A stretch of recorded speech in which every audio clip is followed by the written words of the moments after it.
Hey everybody, welcome back to the Ultimate Men's Hairstyle series. We're going to be breaking down the most popular men's hairstyles to help you find the one that's just right for you. In the last episode, we covered the buzz cut, a clean, bold, low maintenance style that puts your facial features front and center. Today, we're going to be taking a slightly more versatile cousin of the buzz cut, the crew cut.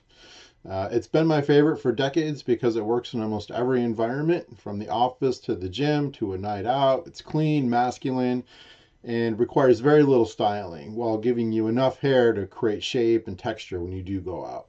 So let's go ahead and dive in. So, what is a crew cut? A crew cut features short sides and a back, slightly longer hair and on the top. Unlike a buzz cut, which is typically one uniform length, the extra length on the top allows for a more natural look and gives you some flexibility in how you want to wear it, depending on the event or the type of activity that you're taking on. The crew cut became popular in the 1900s and was later embraced by the military, athletes, and business professionals who, because of its practical, neat, and timeliness appearance, it got very popular. Even today, it's one of the most requested hairstyles in barbershops around the world. I myself have a crew cut. So, who looks best with their crew cut? The crew cut is incredibly versatile. Like I said, works for many different men. Unlike the buzz cut, you don't have to worry about having like a weird head shape or having some other stuff that maybe makes it not look right.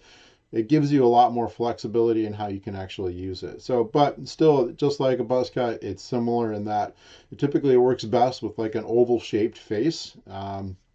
However, the diamond shape or square face shapes also work well with this, where the buzz cut was more just oval and maybe having a bigger jawline.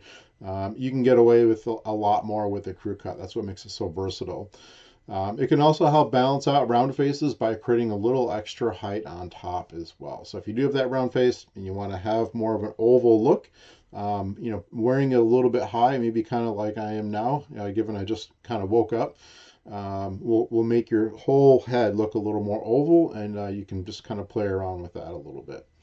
The crew cut works really well with straight hair, wavy hair, thick hair, medium density hair. It's one of the reasons it's so versatile. If you do have curly hair, you absolutely want to wear a crew cut, but it will have a different texture and appearance than someone with straight hair. So I think you can probably visualize this as such a common haircut. Some of the pros to the crew cut is that there's a lot of reasons why it is so popular. It's probably one of the most professional in almost any setting. I know I've gone to a lot of events for work where it's like, I'm bringing three outfits, right? I'm changing for a dinner outing versus the work outing, versus something more casual throughout the day. Having that one hairstyle just goes with everything. It's great.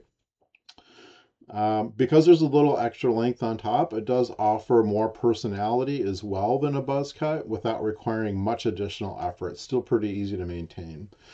Some of the cons with a crew cut is that it isn't completely maintenance free.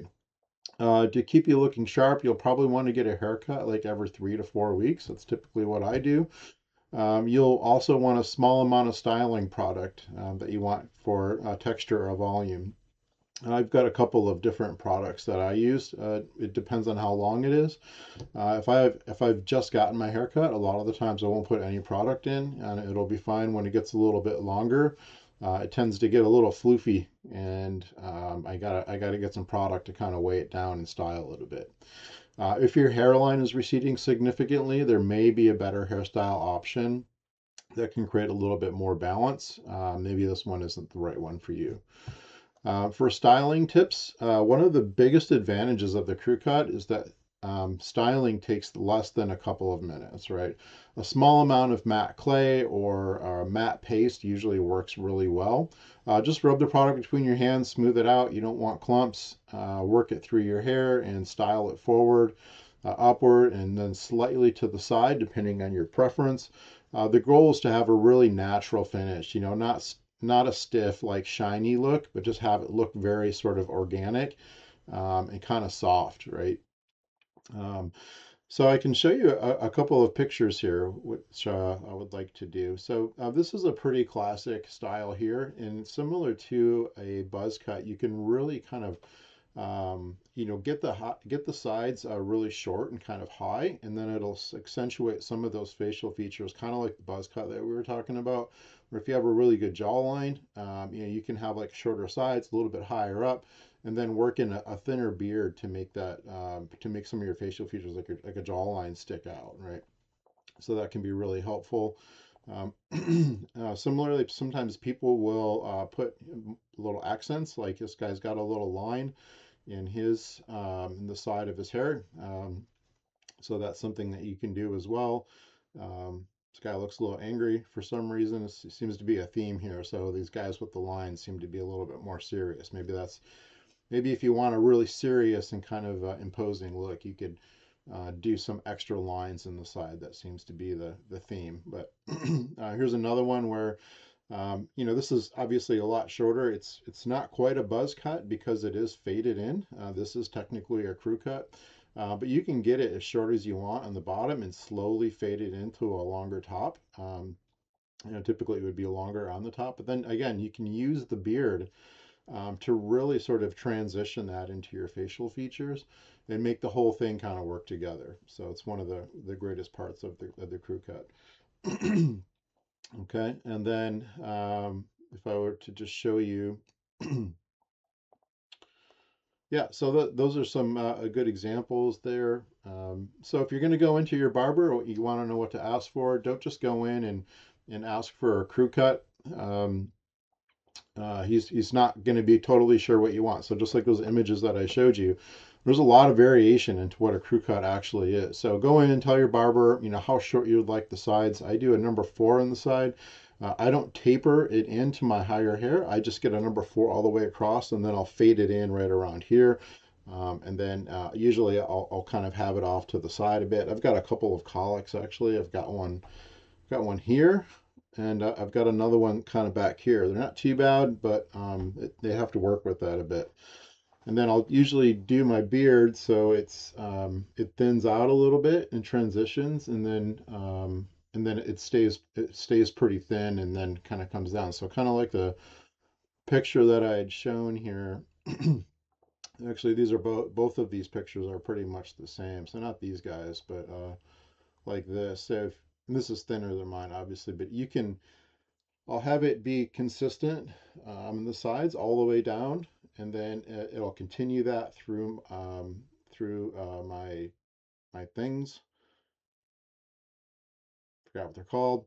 And then I'll slowly start getting it to be a little bit longer, and then I'll taper it into my goatee, which ends up I can grow out pretty long sometimes. So again, it's kind of looking for that oval shape. I already have kind of an oval shaped head already, but sometimes having the longer hair on the top, and then having that be narrow and then kind of come down a little bit and be a little bit longer on the bottom can kind of give you that sort of elongated head look, if that's what you're looking for. Everybody's a bit different, right? So when you go into your barber, tell them how you'd like the sides. I just kind of walk through how I explain it. Whether you want a low, mid, or high fade. I do a high fade. I don't know if you can tell, but they cut it pretty high. Our camera is reversed, so every time I go left, it goes right. But they'll cut it up pretty high. And then the last one I was mentioning about sometimes you have to go multiple months to get it just right. I've had a couple of times where they went too high, and it almost looked like just like a patch of hair. So I had to go back, and then they had to slowly grow out the sides and start fading it back in again. And it looks weird for a month because the length is odd, but eventually it all comes back around. And definitely good if you can have the same barber or stylist every time, because they can remember what they were doing and keep working on it. And you go to somebody new, and then they don't really get it, or they want to change it, right? So also, how long do you want to leave the top? I showed you one guy almost looked like a buzz cut, technically a crew cut because it's longer on the top. And then some folks have it be really long. My hair is fairly long right now. And whether you prefer a textured look, a cleaner, a more polished look, there's a lot of different ways that you can manage that. So is the crew cut right for you? If you're looking for one hairstyle that works for almost every age, profession, lifestyle, the crew cut's pretty hard to beat. It's clean enough for the boardroom, casual enough for the weekend, and simple enough that you won't spend much time styling it every morning. Uh, for many men, it's the preferred balance between buzz cut and longer, more modern styles that tend to be a bit more work. So that's the crew cut, folks. In the next episode, we'll be covering the textured crop, one of the most popular modern hairstyles that's perfect for adding texture, movement, and contemporary look. So we're kind of starting easy with the buzz cut, going to the crew cut, and then moving up to the textured crop. And I got a couple of other ones that I'll show you. You probably saw in the intro. All the different episodes we'll be going through. We'll get more and more complex and more detail about each one of these new haircuts that were coming up. If you're enjoying the series, please subscribe. I really appreciate it. It helps out a lot. And let me know if you have any comments. Have you ever had a crew cut? Or is it a hairstyle you've been thinking about trying? What's stopping you from trying it? And, what are the different ways that you want to style it? Thanks for watching, everybody. I really appreciate it. And I'll talk to you in the next episode.